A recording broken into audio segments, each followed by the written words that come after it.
It's the first time I'm going to try live coding. Let's see how it goes. So I want to achieve two things today. So first off, I want to check if my streaming settings are correctly working. Second of all, I want to make a simple type system in Haskell. And why do I want to do that? I think it's a really fun exercise, and it showcases some of the really strong points in Haskell. And it's also, it's just a lot of fun. So let's get started. So what I did already before I started the video was I set up a project using Stack.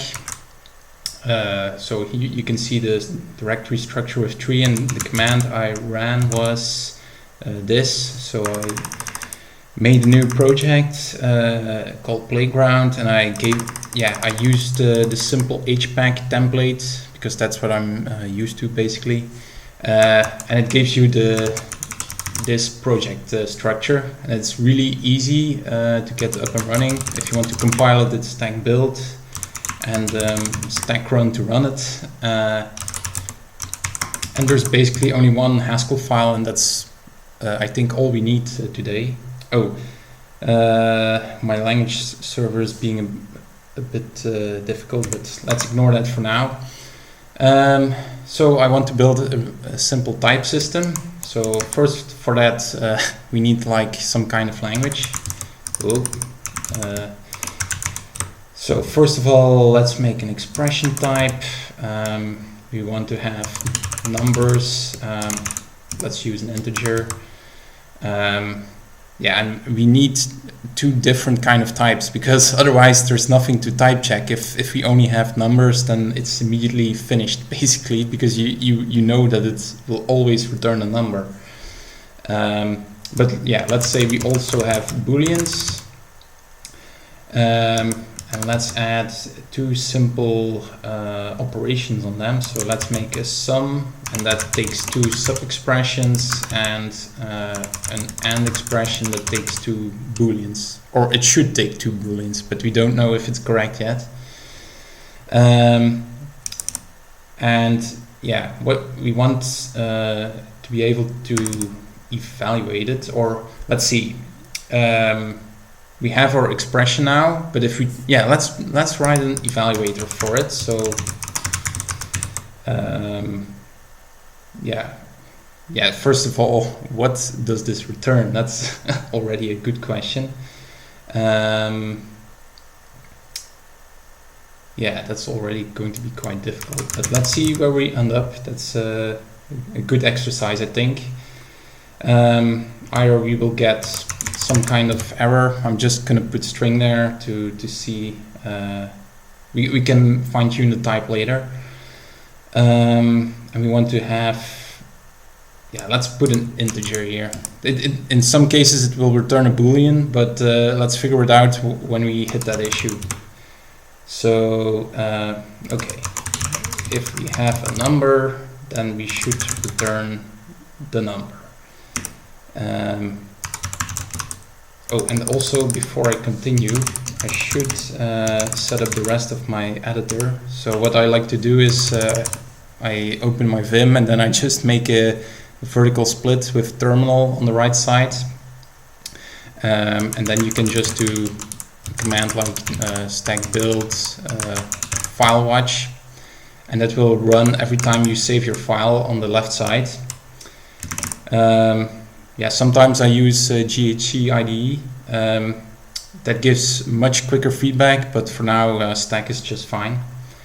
So so far it's happy with this. I don't have the warning enabled yet for missing cases, but for this simple example it's fine.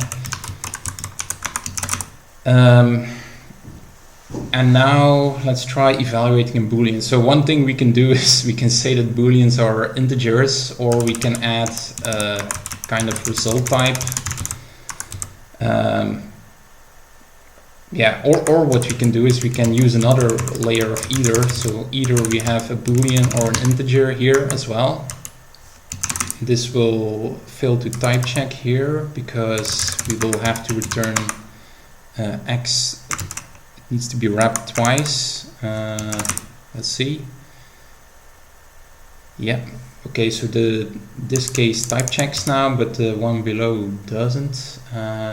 So yeah, if we want to evaluate that, it becomes we can evaluate it quite simply, but now we have to return left and then the Boolean value. And here it starts to get really difficult.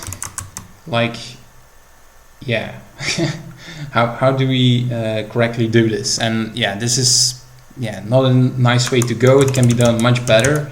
So let's try a different approach, and that's actually the reason why we would why the type system can really help us. So let's make a new type. I'm going to use getIt for this, generalized algebraic data types, and they are a lot more fancy than the normal data types in Haskell because they make it easy to carry around type level information, and we can use that to have a really it allows us basically to have a really straightforward implementation of a type checker. So and what does this look like? So I'm gonna follow the structure the same as here. My Vim bindings are a little messed up. And yeah, so I want to have the same constructors, but yeah, you can't have the same names. So let's prepend them with a T, because we also have a T in front of the expression type, T standing for typed. And also another thing that's different is the syntax for the constructors. So here you write them down like functions. So this, let me first write down. So this is saying we have the T number constructor. It takes an integer and then it takes an it returns us a typed expression, and this type variable ty right here. You can fill it in with any type, so we can use it as like a type level tag. And yeah, here we're saying this the expression that is returned is of type int, like it's a number. So we can repeat that same trick for the other constructors. So this one takes a Boolean and it returns an expression of type bool. And then we come to the slightly more advanced constructors. And yeah, a sum, that basically only makes sense if you have two expressions of type integer that also return, and the addition of those two integers will also be an expression of type integer. So let's see, write that down like this. So it takes two integers and it returns again another integer expression. And we can do the same trick one final time for AND, but now it takes two booleans, unless it's like a bitwise AND, but yeah, this is a logical AND. Okay, this should type check or not. Oh yeah, you need to enable an extension for this. Language getIt. That should change, I think, with the newest GHE 2021, and if not, you can still add the language extension at the top. So now it type checks again, and this is really nice because if you want to write an evaluator for this type, it's much easier.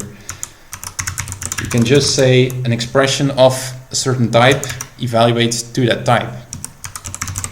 And now we can say if we have a number, then we get the number inside back. Okay, if we have a Boolean, then we get the Boolean back. And this is already pushing what you can do. This is not possible anymore with the normal Haskell data types. But because you are pattern matching, Haskell knows that this expression is of type bool, so that then this type becomes bool. So here you can return a bool. It's really makes it feel like you have static types, but it feels kind of dynamic at the same time. It's really nice. And it's also much easier to write. That's another benefit. Okay, now we have a sum. Oh, made a mistake. We have to use the correct constructor. So now we have a sum. It has two sub-expressions inside, but those are also typed expressions. So we want to evaluate those as well. And then we want to do the final sum of the two results. So let's do that. So first we need to evaluate expression 1, and then we need to add that result to the result of expression 2. Okay, that also compiles. And the same thing for AND. So E1, and then you have to use this operator. It's been quite a while since I actually wrote Haskell. I've been mostly reading. I want to get more into the coding part again. But yeah, as you can see, this evaluator is really straightforward. There are no complicated types or anything. We can just do it really in a really straightforward way, and that's the nice thing about Gadgets. But the more difficult part is, you have to get it into this data type, and you need to kind of parse it into it, because you can't just read some user input and then return an expression of type texpr with a type. If you want to fill it with an integer, let me do that. So if we have an expression of a certain type, if I put a typed hole there, it will say, you can put any expression there, but if I try to put a number here, it will say that the expression is of type int, but it expects like a more general kind of expression. So that's the error message that it's saying. It can't unify the type variable with int. And that's a problem if you are reading user input, because then you will end up at some point with a type like this. And you want to fill it with values like this. So how do we fix that? And one way to do this is with a type system. So let's build that, and in this case it's really straightforward. Well, that's maybe claiming a bit too much, but it's if you are used to writing type checkers, I think this is one that's much simpler than if you don't have a type system to help you. So in this case we will be inferring all the types. So let's make a function infer, and we will go from a simple expression without types, because that's also the type that we will be If a user supplies value, you can read it directly into the expression type, but you don't know any of the types yet. And the infer function will convert it into a typed expression. So let's do this. But again, here, we can't do this. You can't. If you try to do this, you run into the same error as before. So we want to make it a little bit more. We want to add another layer so that we can hide the type variable, but we want to keep containing all the information inside. So let's add another data type. Let's add two actually. So first what I need is a type tag or a type level tag. Or wait, let me say that different. We want to express that we have a type, and it's again a Gadget. And let's say that we have an int type, and that's of type. That's a type of type int. It gets really confusing. And we have a Boolean type. Oh, I should call this maybe a number type then, because I also call it a number above. Anyway, and we also have a Boolean type, and that's type bool. And now Haskell will probably complain that it's oh no. I've used alternative prelude sometimes, and they export type, and then you get a conflict. But in this case, we don't. So let's see. We have like a way to represent the types at the type level. But what we want to do now is we have a way to represent the types at the value level. That's important. There's a one-to-one link between the two. And with this, we can create another kind of wrapper type. Let's call it typed expression. It has a single constructor, and all it does is it combines a type of a certain type with the typed expression of the same type, and it gives you back the wrapped typed expression. This might look a little bit strange for now, but what this allows us to do is we can hide this type variable. We can write it down here. And this function we will be able to write. So let's try it out. I'm still lying because sometimes it will fail to type check, but we will run into it once we get there. So let's say we have a number x. And now we should return a typed expression on this side. It takes the first I can let the compiler fill in the types of the holes. So first it says, oh, I need a type here of a certain type, and we know that the number has the number type, so let's fill that in. And now it says this part, oh, because this is a number type, then we have a type of type int, and because of that, this type variable here is an int, so this type variable here has to be an int. That's how Haskell knows that this expression has to be an int now. So let's fill in an expression of type int. And it compiles. And we can do the same trick.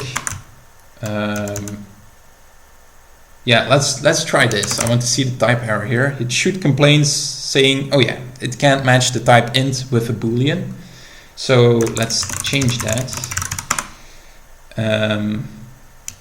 Like that. Oh, it's still complaining about this. Let's first change this to a simple boolean value. And now it will complain again because this is an texpr with a boolean type at the type level, but this has an integer.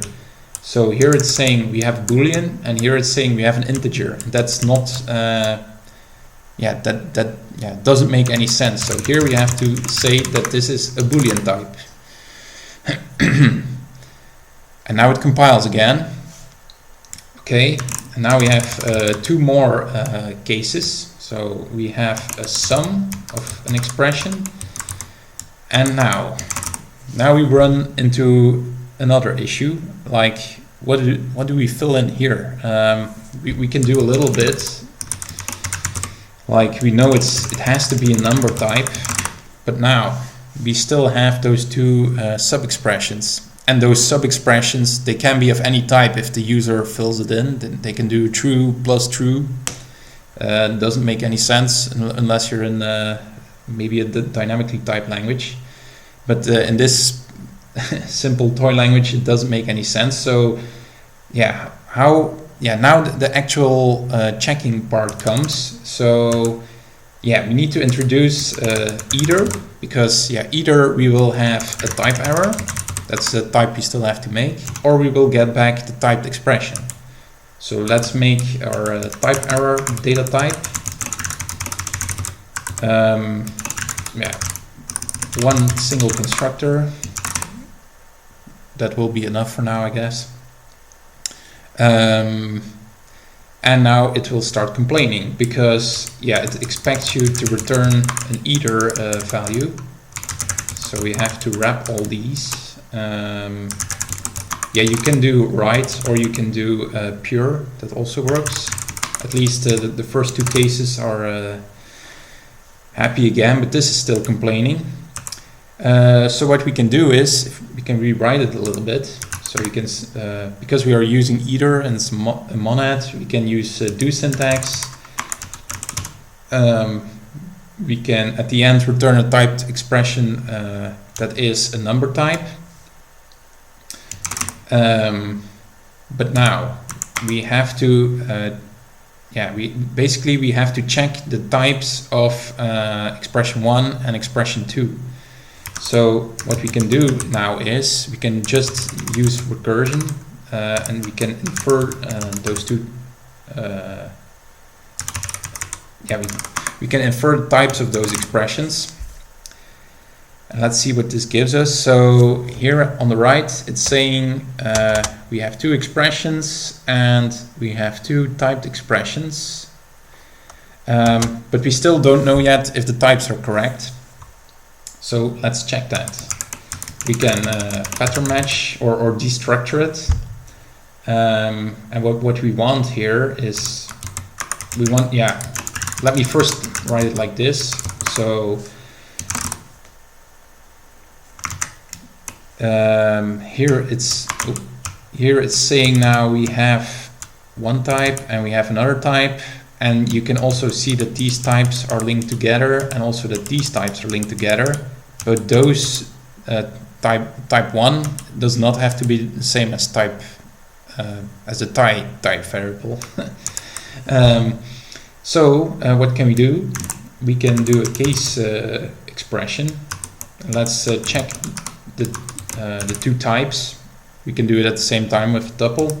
So if we have a number type and another number type, then we can do this. And otherwise, we still need to do that.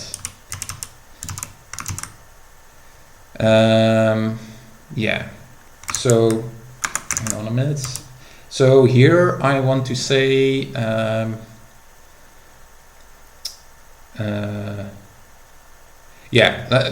in this case we can say that we return a left of type mismatch. That should type check. Yes, it does. And here because we pattern matched on those types T1 and T2, now we know that there are number types. So you can see that here on this side. Type 1 is an integer and type is an integer, so that also means that E2 prime and E1 prime, they also have to be expressions of type integer. So here what we can do is we can now create the tsum data type like this. And it compiles. And if you don't do this check, that's maybe also interesting to see. So let me delete all this. Now it will say, I have no idea if this is an integer. It knows that it has a type, but it doesn't know that it's an integer. And once you pattern match on it, you bring the extra information in scope, and it will just work. So that's how you do that. And also if you make a mistake here, if you say this is a Boolean type, then you will also get a type error saying, no, this, you are trying to put a Boolean where I expect an integer. So the type checker of Haskell really helps you a lot here.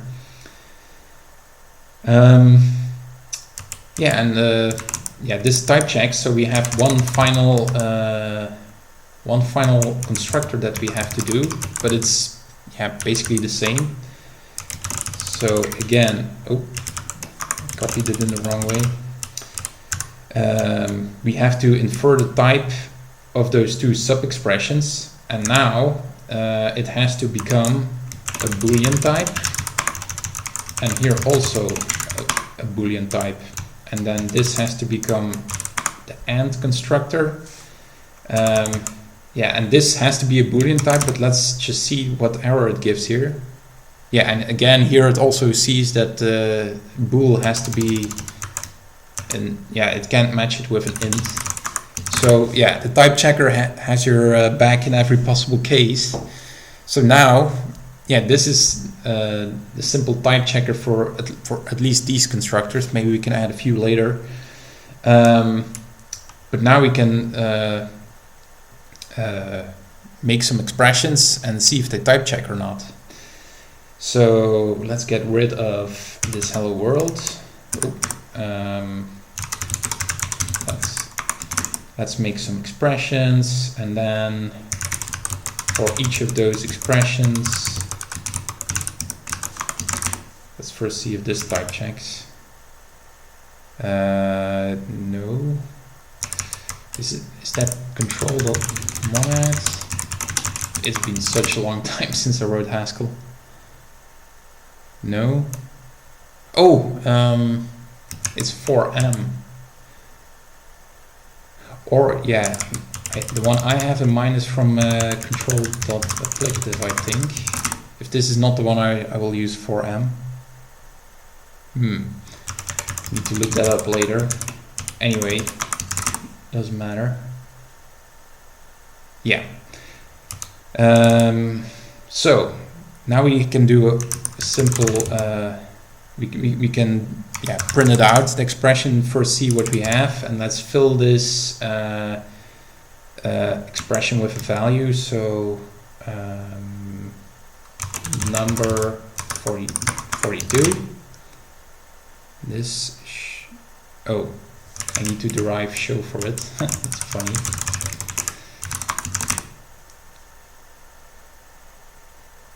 Okay. Yeah, and maybe let's open another terminal window. Oh, no. Yeah, so now it prints number 42, but that's not that interesting yet.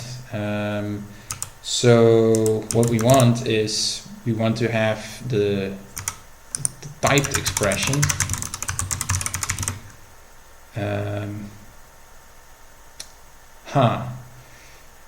Yeah, let's.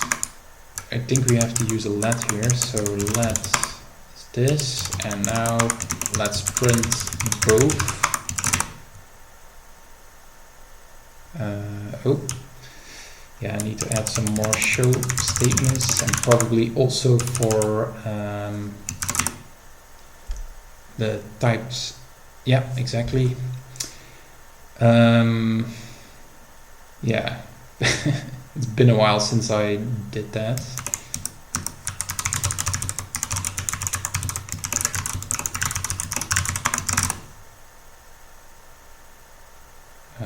Standalone.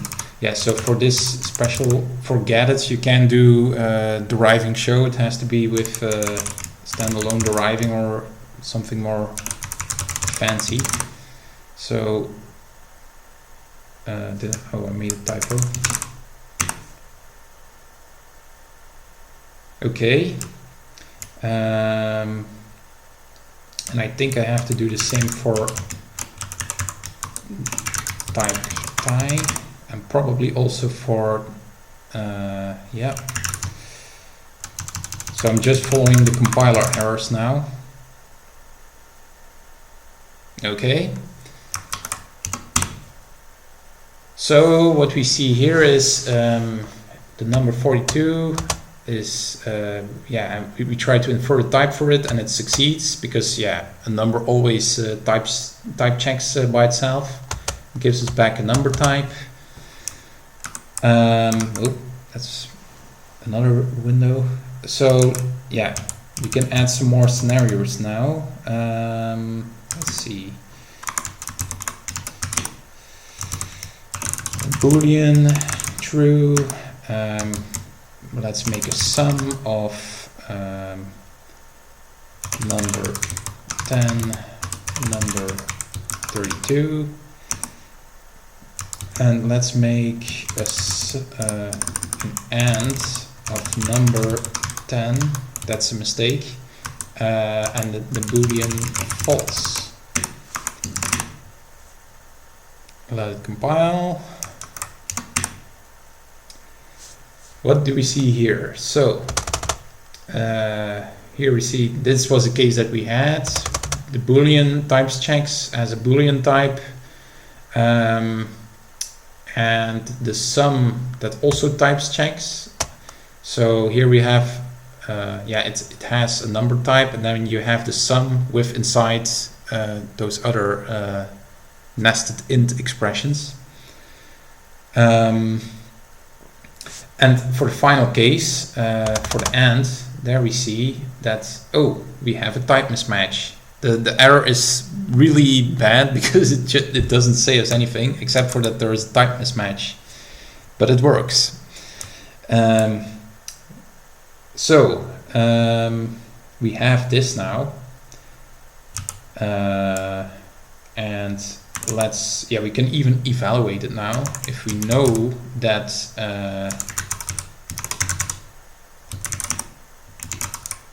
if we have a type mismatch, then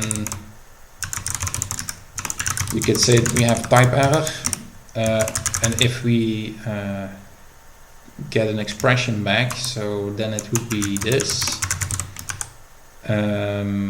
Type is not that important anymore. And then the actual expression, what we can do now is we can say let result is, and then evaluate this expression, and then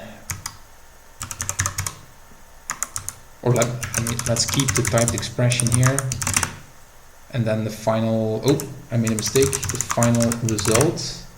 So what we're saying now is trying to infer the type of the expression. If it doesn't work, we say type error, and if it does work, then we print the original expression, the typed expression, and the result. But we need to have I think we have to make our deriving a little smarter.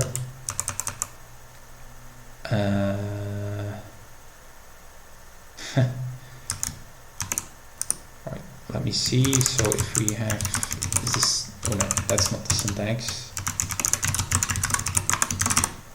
Is that the syntax? I think I have to add it here. It's a little bit ugly, but yeah. Okay. Yeah, for the purposes of demonstrating it, it's a little bit ugly, but yeah, you can add your constraint here, and this basically says that all these types they have to be showable, and we know that's true. So yeah, now we can print it out. So let's see what that evaluates to. So we see the number 42 evaluates to 42, the boolean true evaluates to true, and the sum of 10 and 32 evaluates to 42. And in the type error case, we get the type error back. So yeah, it's starting to work out quite nicely. And maybe one final thing you can do, this is not strictly necessary, but you can add like a num instance for expression, and then I think it's like this. So if we run it, so the syntax of Haskell is overloaded. The literals can be any type. So yeah, all you need to do is you need to overload the num instance for expressions. So here we can say it's complaining that we are missing some methods for now, but what this allows us to do is we can now just write 42 here, and it still compiles, and now it becomes shorter.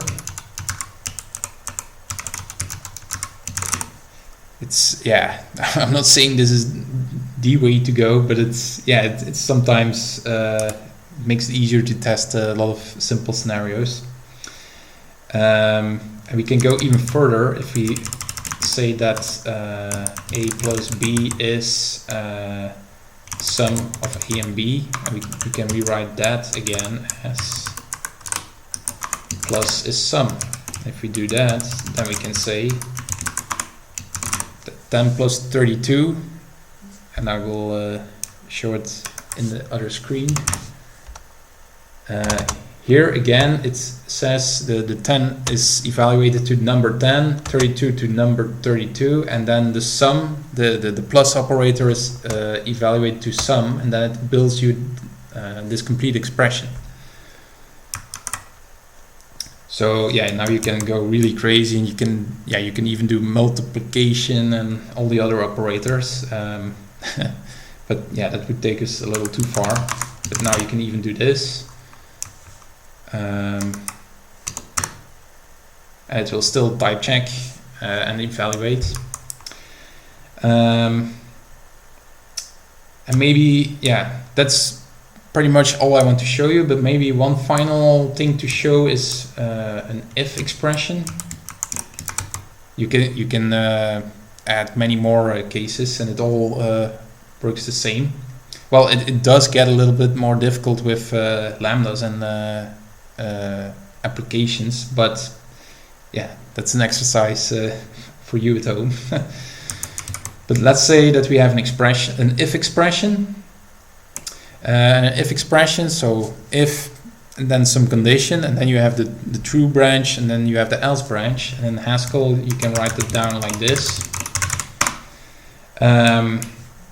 That's for the simple expressions. And then here we also have to add a type if, and the first expression has to be of type bool, and then the next expression can be of type it can be an integer or it can be a boolean.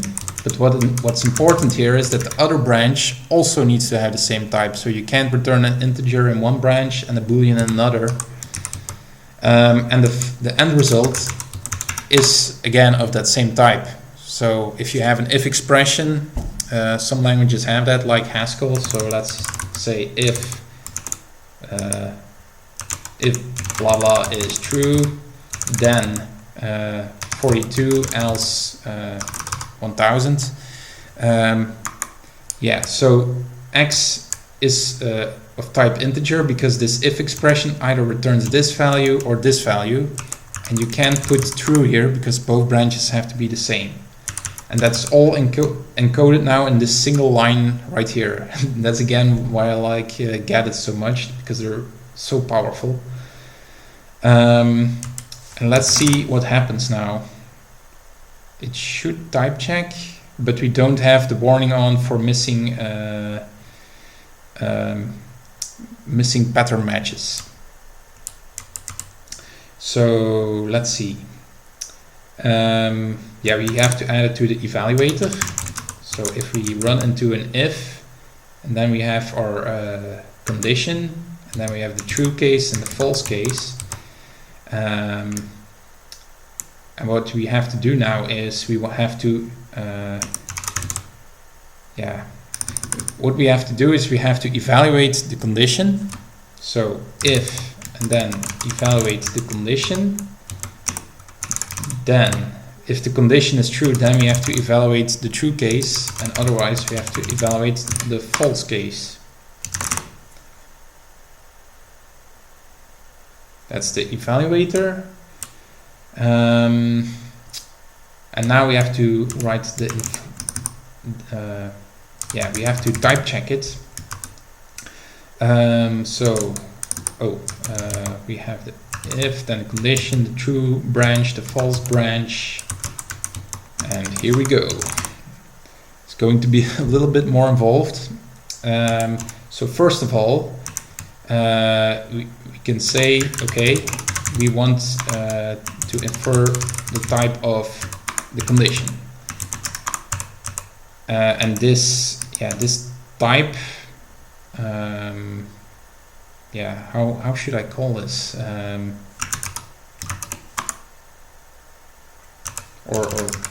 Type of the condition, and then at the end what we want to do is we want to return a typed expression of a type, don't know what, and of another expression. So let's see, and it doesn't know what to fill in here. And also we need to be sure that this is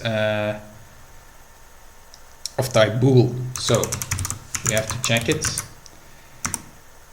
And we have to use a case, by the way. We can't use an if because then it won't type check. Maybe I can show that in a minute. So if we have a Boolean type, then we can continue. Let me put this there then. If we have a number type, then we have to return a type mismatch.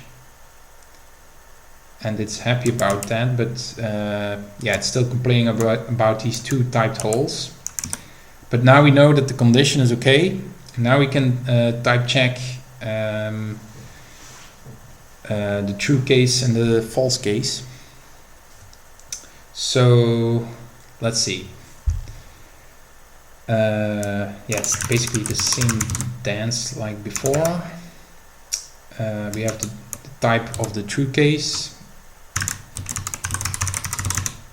And we need to do the same for the false case. This should still, yeah, be similar. And now, yeah, now we still have to say that these two types have to be the same. So, same trick as before. We pattern match on the types. So if we have both number types, then we need to do something. And if we have both Boolean types, then we also have to need to do something. Otherwise, again, we have a type mismatch. And yes, this does not scale that well, but maybe there's an enhancement we can try later. Oh, and this is a type error, or yeah, it's bad syntax. Okay, we have a lot of holes now, so let's fill in some holes. So if we know that both expressions are a number type, then we know that the if expression will also be a number type. And here we can say that it's yeah, this if then has the condition, then the true case, and then the false case. That should type check. And it does, but we still get the error for this typed hole. So, but yeah, that's basically the same. Except here it has to be a Boolean, but I'll leave the error on purpose to show that Haskell is smart enough to check that for you. So if here we have to say that it's a Boolean type. So it types checks if both the types are the same, but we have to check all the cases, and yeah, the code here is also kind of repetitive. So let me try one final enhancement, and then it's the end of the first stream. So we can do another trick with gadgets. That's with the raffle type, and what that means I will get back to that in a second. So yeah, this might seem like, what are you writing? But raffle is like a helper data type that allows you to say that two types are the same on the type level. So here it's saying that raffle has two type parameters, A and B, but it has only one constructor. And if you get back the constructor, then the types A and B are the same, because here it says A and A. There's no B anymore.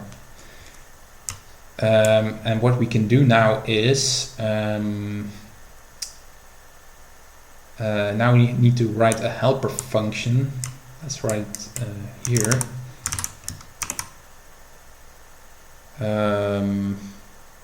Yeah, we can always give it a better name later. So one type goes in here, another type goes in here, and yeah, it's not always possible to say that they are the same type, but you can say maybe it's the same type. It's like a trick. And if we do this, let me fill in a hole here. Yeah. Yeah, basically what we can do now is we can put all the code in this, or all the type checking code here for the if expression, and then you can use that later on to check if the types are the same. And if you have a larger type checker, you could use it in multiple places. So if we have a number type and we have a number type, then it's yeah, then it's the same. Then we've proven that the types are the same. Oh, let me first do this. That should type check. But oh wait, I need to say just, because otherwise it's not wrapped in the maybe. Yes, now it type checks. Now the same with Boolean types.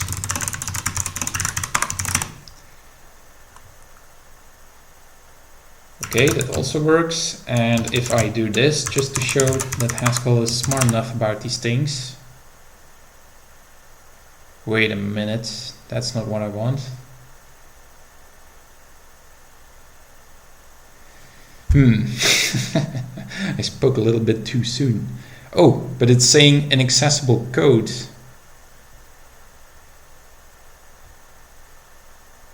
Oh, and it's even saying overlapping patterns. Has it become smarter now? Oh wow, that's pretty neat. So I think if you put on all warnings and all warnings are errors, then it would have failed already on the overlapping patterns and inaccessible code. Oh, that's really cool. But yeah, because I don't have them turned on, you get a warning, which feels a little bit, yeah, meh. But let me see, what happens if I do this? Does it still say that it's inaccessible code? This is also nonsense, by the way. Yeah, wow. Oh wow, Haskell has gotten a lot smarter since I last tried this. But this is normally not how you would write it. Here you would say, yeah, if the two types are something completely different, yeah, then they're not the same type.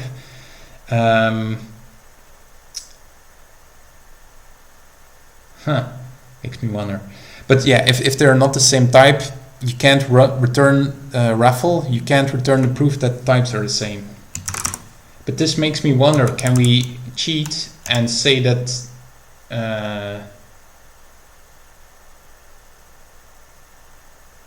hey, can we remove the maybe? That would be interesting. Probably not. Oh, okay, I see what I did wrong.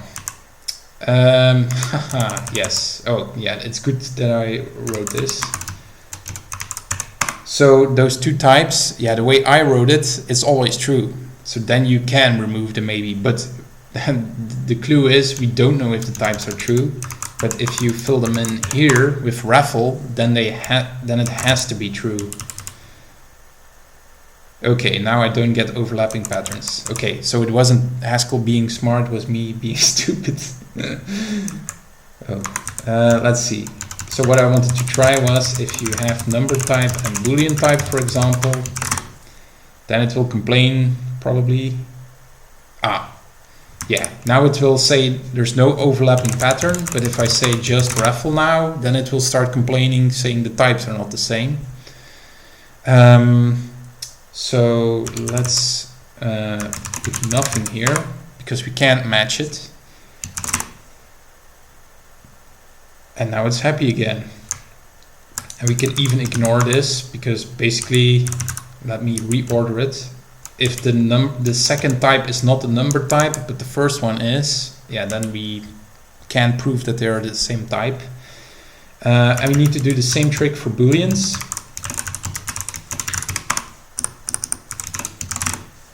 Like this.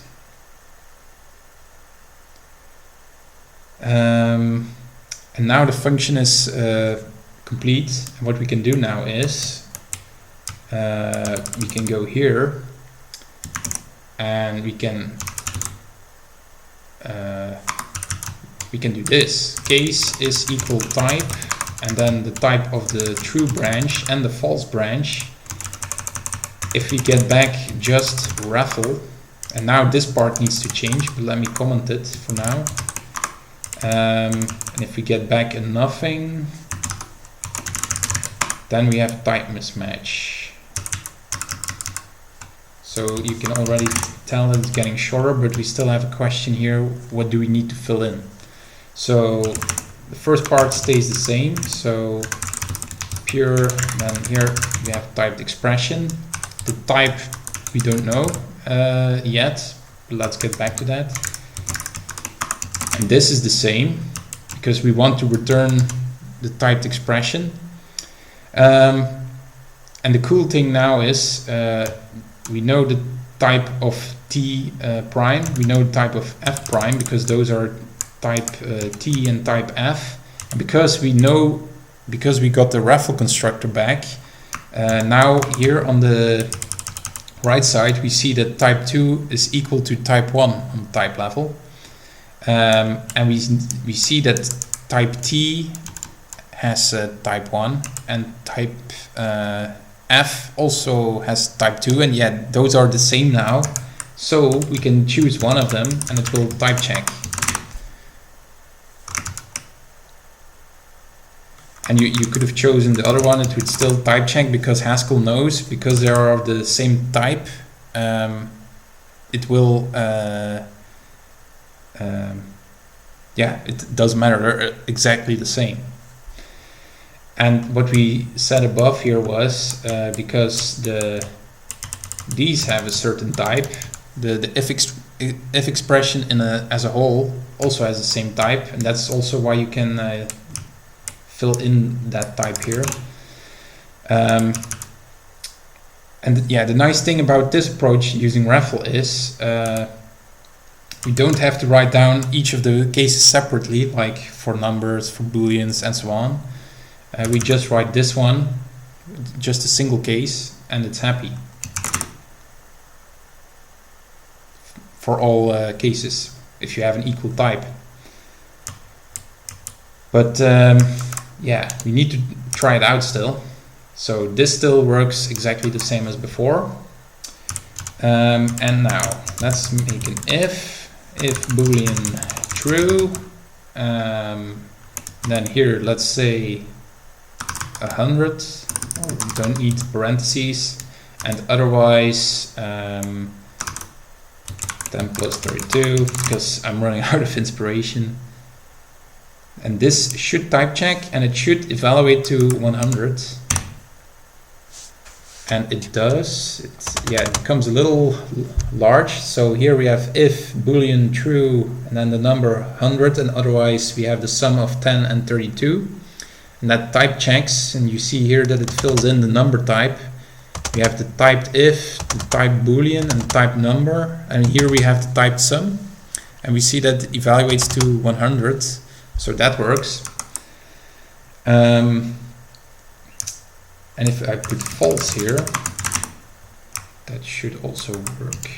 Now it should give me back 42 at the end. Yeah, it does.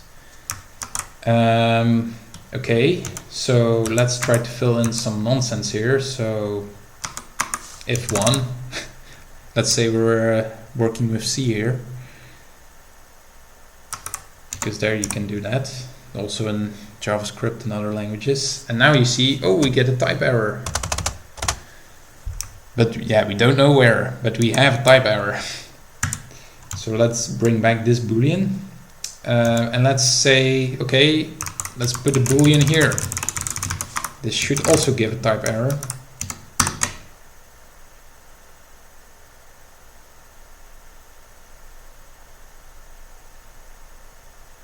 And yes, it does.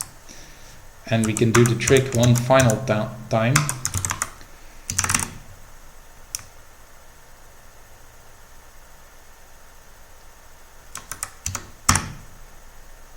and it will still say a type error. But there's also another correct case now that I think of it. So yeah, this is basically a nonsense expression. So if we have false, then we return false, and otherwise we, oh no, if we have false, then we return true. And if we have true, we return false. So this is basically a negation. And that's also what I would expect now. I would expect the Boolean true to be returned, but let's run it. And yeah, it does. It returns the Boolean true. So yeah, as you can tell, the if expression, it can return integers or booleans. Yeah, that both works, and all because of the magic of getIt. So yeah, that's all I wanted to show for today. So yeah, I hope you found it interesting, and yeah, stay tuned for more stuff like this. So in the future, it will be mostly related to functional programming, compilers, or just logic in general. Yeah, I still have my Souffle Haskell library where I need to experiment a lot with it. There's still so many things I need to experiment with. Yeah, and also final thing I want to mention is, if you found this interesting, I have a typesystem repository on GitHub. And there I go even a little bit deeper with also lambdas and applications. So the simple lambda calculus is in there. Yeah, and also some other extensions of the type system, but those are in different branches. So yeah, I hope you liked it, and see you next time.